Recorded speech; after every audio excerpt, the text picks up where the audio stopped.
মুয়াজ্জিন আপনাকে ডাক দিয়েছে, হাইয়া আলাস সালাহ।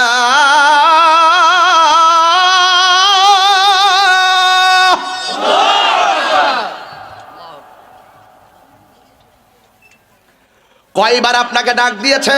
আপনি রাতের বেলা মোবাইল টিপতে টিপতে ঘুমাইয়া গেছেন। একদিন তো মরণ হবে, আল্লাহ তো জানেন, কিন্তু মরণের আগ পর্যন্ত আল্লাহ রাব্বুল আলামিন আপনাকে প্যারালাইসিস করে ঘুমের ঘরে ফালাইয়া রাখতে পারতো। কথা বলেন ঠিক কিনা? আমার যুবক পায়ে হাত দিয়া বলি, খেলাই খেলাই জীবন নষ্ট কইরা দিয়েন না।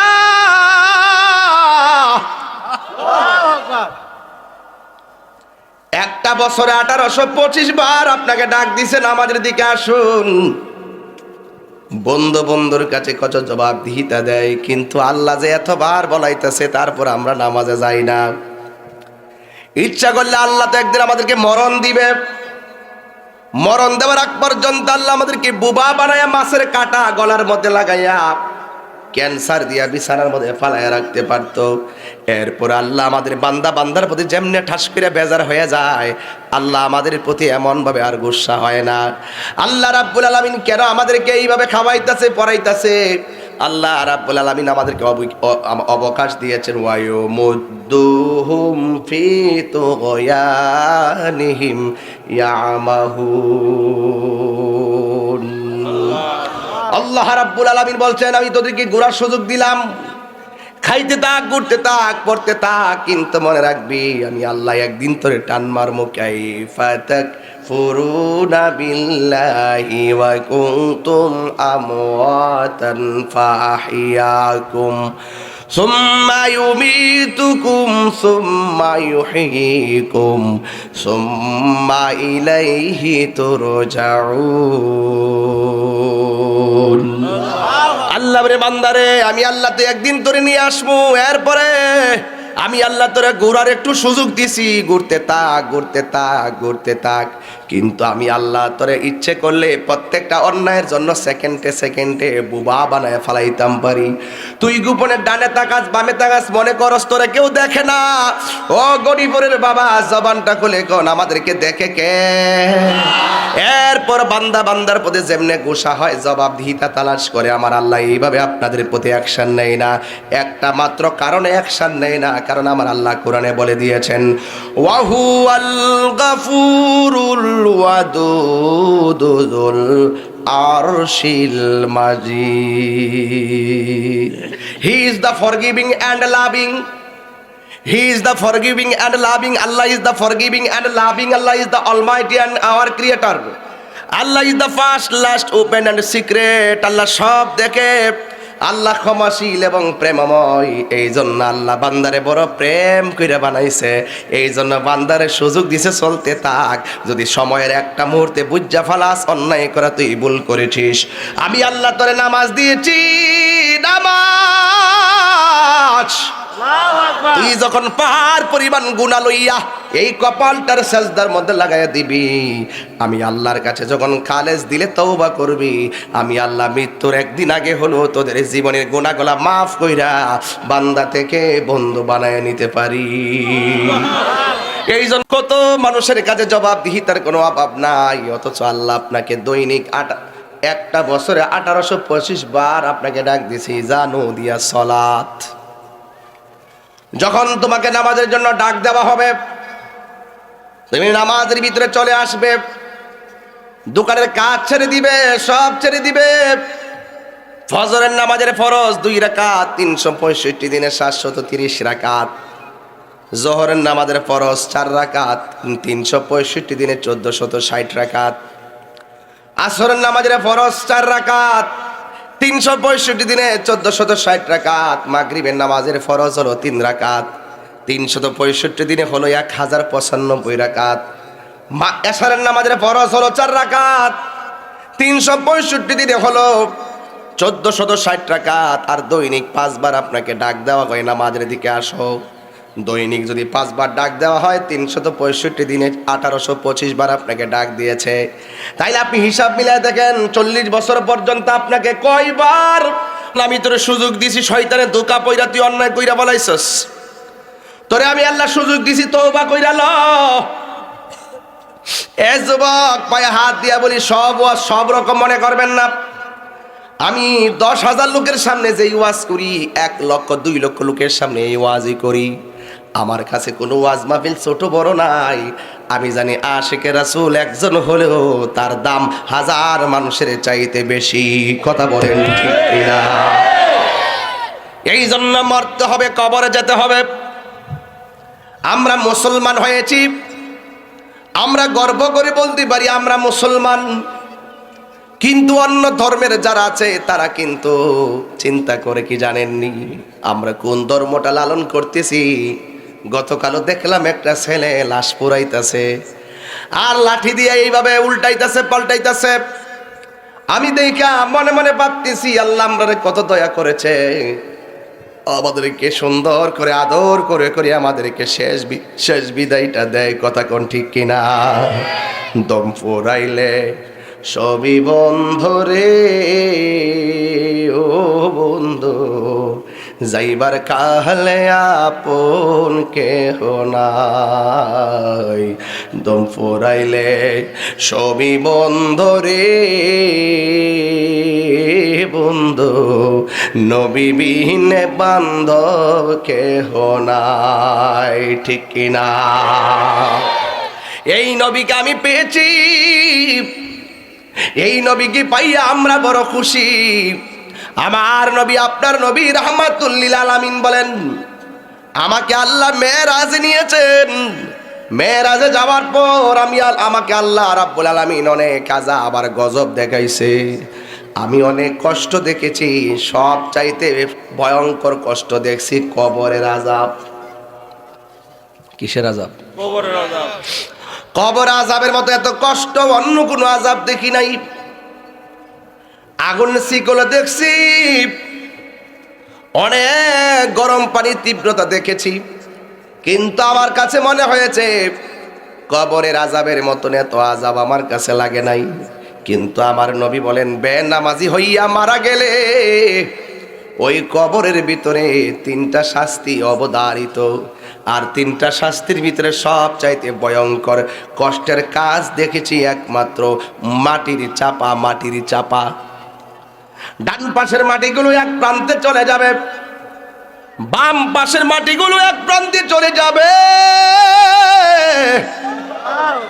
বেনামাজি হইয়া গেলে, এখনো মসজিদে আজান হইতেছে মনে হয়, হ্যাঁ একটু দূরে আছে মসজিদ না?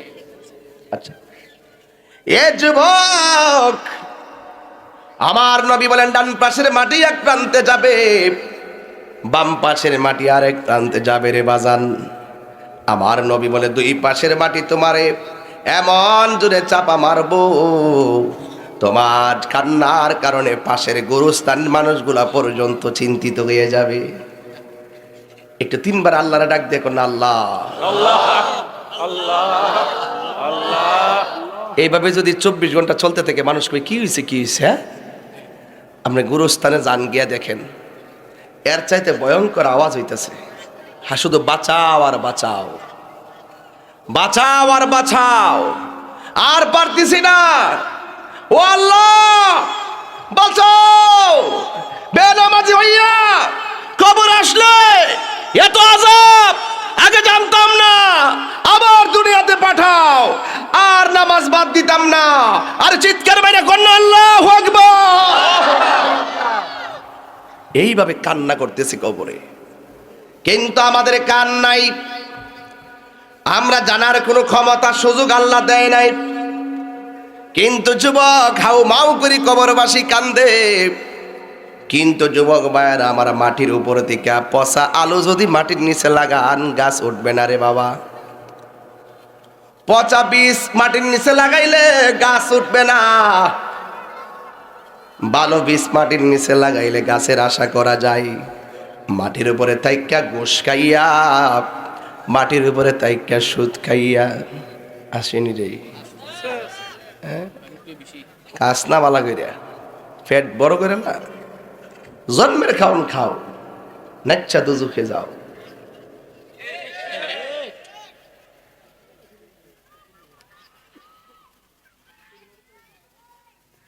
মাটির উপরে থাইকা সুদ খাইয়া, মাটির উপরে থেকে ঘুষ খাইয়া, মাটির উপরে থাইকা নবীর বিরুদ্ধে কথা কইয়া, মাটির উপরে থাইকা আল্লাহর বিরুদ্ধে কথা কইয়া, মাটির উপরে থাইকা ওলি আল্লাহর বিরুদ্ধে কথা কইয়া, মাটির উপরে থাইকা মা বাবার বুকে লাথি মাইরা মাটির নিচে যাইয়া জান্নাতের বিছানার আশা করা, এটা বোকামি। ইন্নাকা লা তাজনি মিনাশ শাওকিল ইনাব, আঙ্গুরের গাছ থেকে কাঁঠালের আশা করা যায় না। আঙ্গুরের গাছ থেকে কাঁঠালের আশা করা যায় না। এই জন্য মাটির উপরে 2 নম্বরই কইরা মাটির নিচে যাইয়া আল্লাহরে পাওয়া যাবে না, আল্লাহর পক্ষ থেকে জান্নাতের গালিচা পাওয়া যাবে না। বন্ধুরে আমার, এই জন্য যা কিছু করবেন মাটির উপরে থাইকাই করা লাগবে। মাটির নিচে গেলে অবস্থা ভয়াবহ হবে। বাড়ির পাশে আগুন লাগলো, একজন আইসা আগুন নিবাইলো, আর ঘরের ভিতরে আগুন নিবাইতে না পারলে ফায়ার সার্ভিস আসলো, কিন্তু কবরের ভিতরে যখন জাহান্নামের আগুন ধরে যাবে, আপনার আগুন নিবাইবার জন্য দুনিয়ার কোনো বান্ধব যাবে না। এই জন্য আল্লাহর জমিনে চইলা আমার আল্লাহর সঙ্গে নাফরমানি করা যাবে না। ও বন্ধুরে, এই মাটির উপরে থাইকাই আল্লাহকে ডাকতে হবে, মাটির উপরে থাইকাই নামাজ কালাম পড়তে হবে, মাটির উপরে থাইকাই মা বোনদের পর্দা করতে হবে। আমরা মুসলমান, কথা বলেন ঠিক কিনা? এই মুসলমান হওয়াতে আমরা বড় শুকরিয়া আদায় করি। আমার কাছে একটা হিন্দু কালিমা পড়ে মুসলমান হয়েছে, এই কথাটা আমি সব জায়গায় বলি রে বাজান, কত সুন্দর করে কালিমা পড়ে মুসলমান হয়েছে। গত কয়েকদিন আগে গেলাম মুরাদনগরে, এক ছেলে মুসলমান হওয়ার জন্য আমার কাছে এসেছে, একটা মেয়ে মুসলমান হলো। আমি প্রায় বাফিলে কথাটা বলি বোঝার জন্য। মেয়েকে স্বাভাবিক জিজ্ঞেস করতে হয় যে কেন মুসলমান হইলেন, জিজ্ঞান লাগে না, মানুষ আইন মতো আছে, নিয়ম মতো আছে। জিজ্ঞেস করলাম তুমি কেন মুসলমান হইলা? তখন সে আমারে বলল, হুজুর ওই মুসলমান হওয়ার কারণ আমার মা হিন্দু অবস্থায় মারা গেছে। আমার মাটা বড় পর্দা কইরা চলতো, কিন্তু আমার মাটার এমন ভাবে পোড়াইতে গেছে আগুন দিয়া, আমার মার বডি কেউ দেখে নাই, কিন্তু আমার মাকে যখন পোড়াইতে গেছে আগুন লাগার পরে বডিটা পুড়ে গেছে, মানুষের সামনে দেহটা ওপেন হয়ে গেছে। আমি বড় লজ্জায় পড়ে গেছি। আর দেখলাম কিছুক্ষণ পরে আমার মার পাটা এইভাবে ঠেঙ্গা মাইরা উঠছে, এরপরে লাঠি দিয়ে বাইরে বাইরে ঠেঙ্গারে সোজা করছে। আমার মার বডিটারে এইভাবে গলাটারে বাঁকা হইয়া চিত্তিয়ে গেছে, লাঠি দিয়া বাইরাইয়া এমন ভাবে গুড়া বানাইয়া ছাই কইরা পালাইছে। আমি এই কষ্টটা দেখে আর মানতে পারলাম না। আমার মায়ের লাশের পাশে দাঁড়াইয়া মুসলমানদের শেষ বিদায়ের কথা আমার মনে হইয়া গেছে। জোরে জোরে কি আল্লাহু আকবার বলা যাবে না? মানুষ আইব রে এক নজর দেখিতে, মানুষ আইব রে। কমিটির আমার কইছিল হুজুর এই জায়গাটা একটু ওয়াজ করবেন, এই জন্য আমি তাদের মনটা রক্ষা করতে যে এখানে ঢুকলাম, নাইলে আমার বিষয় ছিল অন্যদিকে।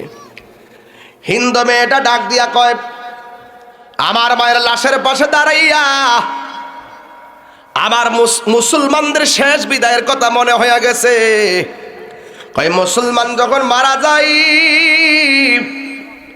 মুসলমানদের কত সুন্দর করে ঘরের একটা চাটারের মধ্যে শোয়া তার উপরে চাদর দেয়, আর লাশটার পাশে মানুষে বসে থাকে। যে আসে কালিমা পইরা পইরা লাশটারে দেখায়, সে নিজেও কাঁদে, মানুষও কাঁদে। সবার চোখের ভিতরে শুধুমাত্র অশ্রুসিক্ত নয়নে বুক বাসে। আর মানুষ দেখা দেখা কত নরম বাসায় তারা ভিতরে ঢুকে, কত নরম। যুবক ভাইরা আমার, মানুষ মারা গেলে কত সুন্দর করে হাত পা গুলো বান্দা সোজা কইরা রাখে, আর আমার লাশটারে পুরাইতে পুরাইতে লাঠি দিয়ে আঘাত করছে। আর মুসলমানদের এই দেহের কথা মনে হইয়া গেল। আমি দেখলাম মুসলমানরা মারা গেলে মুসলমানদের কত সুন্দর করে মানুষ দেখতে আসে, আর গায়ের মধ্যে নতুন কাপড় লাগাইবার জন্যে বাজার থেকে যাইয়া সাদা কাফনটা কিনা নিয়ে আসে, আইনা কত সুন্দর করে কাপড় দিয়া গোসল দেওয়ায়। এই গোসল দেওয়ার সময় আতর লুবান কি সুন্দর কইরা তারে আতর লুবান দে। ও যুবক যুবক, তারে কত সুন্দর করে পানি দিয়া গোসল দে। এই পানিটা গরম করার সময় মানুষ প্রতিযোগিতা করে।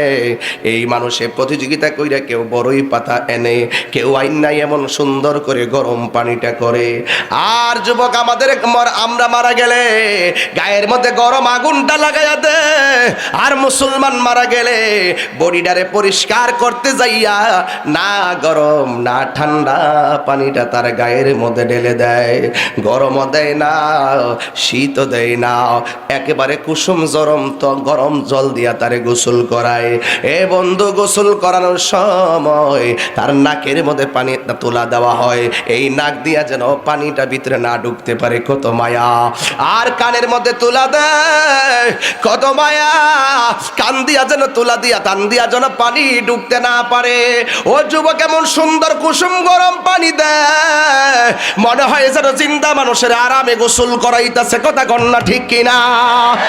আবার তারে বাজার থেকে আইনা চোখের মধ্যে সুরমা লাগাইয়া দে, আতর লুবান লাগাইয়া দে। আর তারে সুন্দর করে গোসল দিতে যাইয়া আবার পাতার মধ্যে দইরা পেটের মধ্যে চাপ দিয়া মাটিতে বসায়, গোসলখানায় বসাইয়া পায়খানার রাস্তা দিয়া কোনো মলমূত্র আসলে, পায়খানা আসলে টিস্যু দিয়া গামছা দিয়া মহিলাগুলো হাত দিয়ে পরিষ্কার করে দেয়। কত মায়া, কত মায়া। এই পায়খানাগুলো হাত দিয়া পরিষ্কার কইরা দেয়, কত মায়া। আবার এত ওজন একটা লাশ সুন্দর নতুন কাপড় পরাইয়া মসজিদের খাটটা আনার জন্য মানুষ দৌড়াইয়া যায়, কত মায়া। ও বন্ধুরে, এই খাটটারে মানুষ কান্দে লওয়ার জন্য পাগল হইয়া যায়। কেন পাগল হবে না? আল্লাহর হাবিব বলেন, মৃতের খাট যখন কাঁধের মধ্যে লয়, মৃতের খাট যখন কাঁধের মধ্যে লয়, 40টা কদম যখন বান্দা দেয়, আমার আল্লাহ রাব্বুল আলামিন তার 40টা কবিরা গুনাহ মাফ করে দেয়। সাজিয়ে গুজিয়ে দে মোরে সজনী তোরা, সাজিয়ে গুজিয়ে দে মোরে। কন্যা, আরে মিয়া, বাপের কথা মনে করেন না কেমনে দিয়েছেন, কবরটা ঢুকাই দিয়েছেন। আরে মার কথা মনে করেন না কেমনে যে কবরে ঢুকাই দিয়েছেন। আবার একটু চিন্তা করেন না যে আমারও আমার মার মতন বিদায়টা দিব। এই সিস্টেমটা তো আমাদের চোখে প্রতিদিন দেখি যে এই সিস্টেমটা আমাদের হবে। এরপরে আমাদের ভিতরে ভয় আসে না, এরপরে আমাদের মাঝে চিন্তা আসে না। দুনিয়া দুনিয়া করে আমরা ধ্বংস হয়ে গেছি, কথা বলেন ঠিক কিনা? সবাই আমার সাথে বলেন, সাজিয়ে গুজিয়ে এ সজনী তোরা, সাজিয়ে গুজিয়ে দে মোরে। বড়য়ে পাতা গরম জলে শুয়ায়া মশারির তলে, বড়য়ে পাতা গরম জলে, বড়য়ে পাতা গরম জলে শুয়ায়া মশারির তোলে, আতর গোলাপ চন্দন মেখে দে সজনী তোরা, সাজিয়ে গুজিয়ে দে মোরে। সবাই, সাজিয়ে গুজিয়ে দে মোরে সজনী তোরা, সাজিয়ে গুজিয়ে দে মোরে। এত রঙিন এত কাপড় কিছুই ভালো লাগে না মোর, এত রঙিন এত কাপড়, এত রঙিন এত কাপড় কিছুই তো ভালো লাগে না মোর। সাদা কাফন আমায় পরাই দে ও মন মোরে, সাজিয়ে গুজিয়ে দে মোরে, সাজিয়ে গুজিয়ে দে মোরে সজনী তোরা, সাজিয়ে গুজিয়ে দে মোরে। জন্মের বিদায় দিবে